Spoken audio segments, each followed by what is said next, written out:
Donc, bonjour à tous, Bonjour. bienvenue Bonjour. donc cette journée un peu particulière d'information et d'échange autour du gène KCNQ2.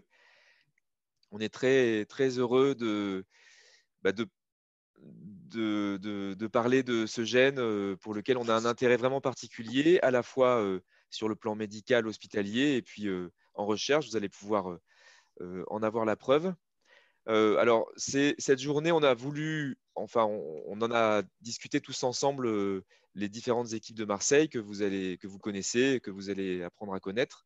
On a voulu vraiment l'axer sur les aspects plutôt autour desquels on a moins l'occasion de parler en consultation, hein, donc les aspects de recherche, les, les données sur la compréhension de cette mutation. Mais évidemment, c'est parce qu'il a fallu faire un choix et on est ouvert à toutes les questions. Vous avez déjà posé des questions auxquelles on pourra répondre et puis toutes les questions qui viendraient, hein. Le but, c'est qu'on progresse tous ensemble dans la connaissance de cette maladie. Alors voilà le programme qu'on a mis, qui est un programme indicatif. À chaque fois, on profitera les différents intervenants vous parleront des équipes avec qui ils travaillent, hein. Ce sera l'occasion pour vous de voir qu'il y a du monde, hein, qui travaille rien qu'à Marseille sur ce gène. Alors moi, je voulais juste en deux mots, avant de laisser la parole à l'association, euh, je voulais juste rappeler pour chacun ce que vous avez vécu, hein. C'est pour remettre un petit peu les choses dans leur contexte et vous expliquer que cette maladie qu'on connaît de mieux en mieux, hein, les épilepsies néonatales ou les troubles du neurodéveloppement liés à KCNQ2, bah, ça a beau être très bien connu, le diagnostic n'est pas très facile. Il n'est pas très facile pour plusieurs raisons. La première, c'est que même dans les formes, disons, classiques, avec des crises qui surviennent dans la première semaine de vie, bah, le diagnostic, il n'est pas évoqué tout de suite parce que 90% des nouveau-nés qui font des crises en période néonatale, en fait, il faut savoir que ce n'est pas une épilepsie qui débute. Ils font des crises parce qu'il y a eu un problème pendant la grossesse ou pendant l'accouchement. Et donc, les néonatologues, la première chose qu'ils ont à faire, c'est éliminer les urgences, éliminer une méningite, éliminer une infection, éliminer une hypocalcémie, une hypoglycémie. Et c'est pour ça que on ne fait pas le diagnostic d'épilepsie et encore moins d'épilepsie liée à KCNQ2 dès la première crise. Et puis la deuxième chose, c'est que les crises des nouveau-nés, elles sont vraiment pas faciles à reconnaître, hein. Et quasiment chacun d'entre vous, vous avez pu expérimenter un petit nouveau-né qui a fait des trucs bizarres et les médecins se sont posé la question, mais qu'est-ce que c'est? Est-ce que c'est des crises? Est-ce que c'est autre chose? Parce que c'est très difficile euh, de, de bien les caractériser. On travaille en ce moment avec un étudiant qui est un futur neuropédiatre à Marseille, qui s'appelle Thibaut, et qui essaye de reprendre toutes ces convulsions néonatales et essayer de les classer pour qu'on progresse et qu'on les reconnaisse plus vite. Et puis après, donc une fois qu'on a mis en place un traitement, sans savoir pourquoi l'enfant convulsait, parce que c'est la première étape à faire, c'est quand même de s'occuper de ce bébé, et qu'on a éliminé les causes urgentes, et après, on fait un examen qui est très important, c'est une IRM cérébrale, qu'on n'a pas immédiatement la plupart du temps, hein, parce qu'il faut préparer le bébé, il faut que la machine soit libérée un certain nombre de temps, et on élimine une malformation cérébrale, parce que là aussi, c'est beaucoup plus fréquent quand un bébé convulse d'avoir une malformation cérébrale qu'une épilepsie débutante avec une IRM normale. Et enfin, vous voyez que généralement, ça prend une petite semaine, hein, on commence à faire le diagnostic d'épilepsie néonatale et on commence à dire, bon, ben, on n'a pas de cause urgente, on n'a pas de malformation, on n'a pas d'infection, on n'a pas de maladie métabolique. Peut-être qu'il s'agit d'une épilepsie qui débute. Et c'est à ce moment-là, souvent, qu'on parle aux parents des analyses génétiques. Enfin, je dis souvent, souvent depuis 2015-2016, hein, puisque les analyses génétiques qui nous permettent de faire les diagnostics maintenant de manière très simple, elles existent depuis 5 ans, hein. Et avant, c'était beaucoup plus compliqué. Et donc, bon, c'était pour replacer dans le contexte tout ce diagnostic. Il nous reste beaucoup de travail à faire pour raccourcir ce délai. Et ce délai, il n'est pas seulement lié au fait que quelquefois on passe un peu à côté des crises et qu'on n'y pense pas tout de suite.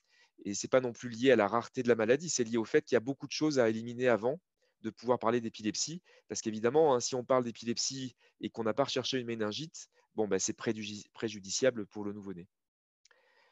Voilà. Et à la fin, hein, un bébé qui fait des crises d'épilepsie dans la première semaine de vie, bah, ce sera une épilepsie génétique dans moins de 5% des cas.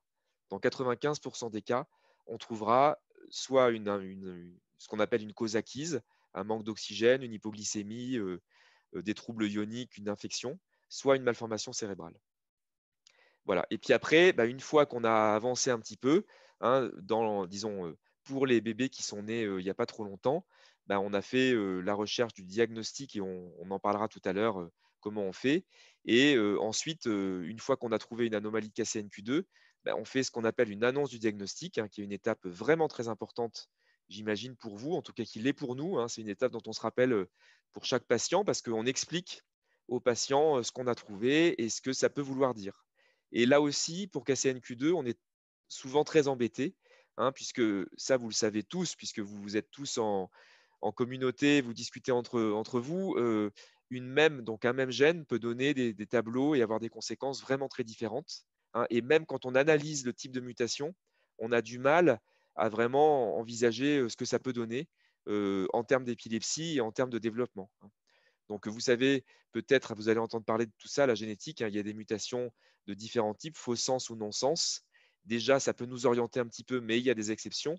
Et après, dans les mutations faux sens qui sont les plus fréquentes, hein, les plus fréquentes, celles qui nous intéressent, bah, il y a des mutations qui entraînent des conséquences opposées sur la protéine. Et ces conséquences opposées sur la protéine, elles peuvent avoir des conséquences évidemment différentes pour la vie du bébé et sa vie future.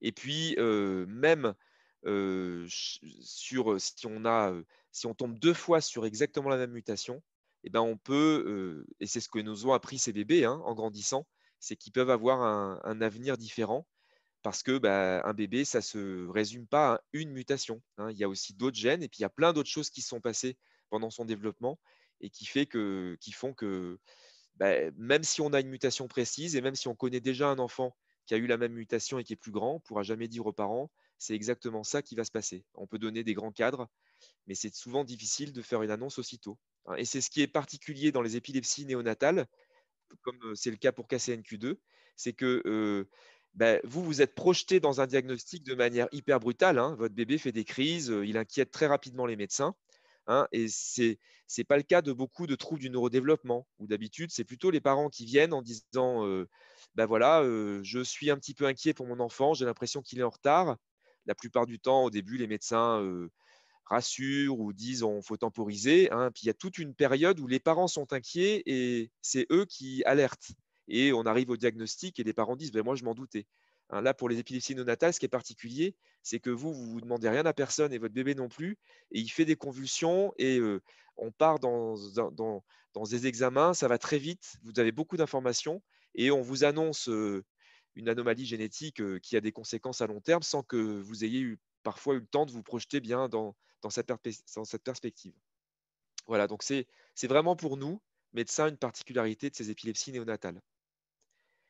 Voilà ce que je voulais dire. Et puis après, voilà, hein, après, il y a la vie à vivre avec cette mutation. Et ça, c'est souvent d'autres intervenants que les médecins qui ont les clés, et en particulier les parents. Et c'est pour ça qu'on est là, c'est parler de cette mutation et puis aussi de tout ce qu'il y a autour.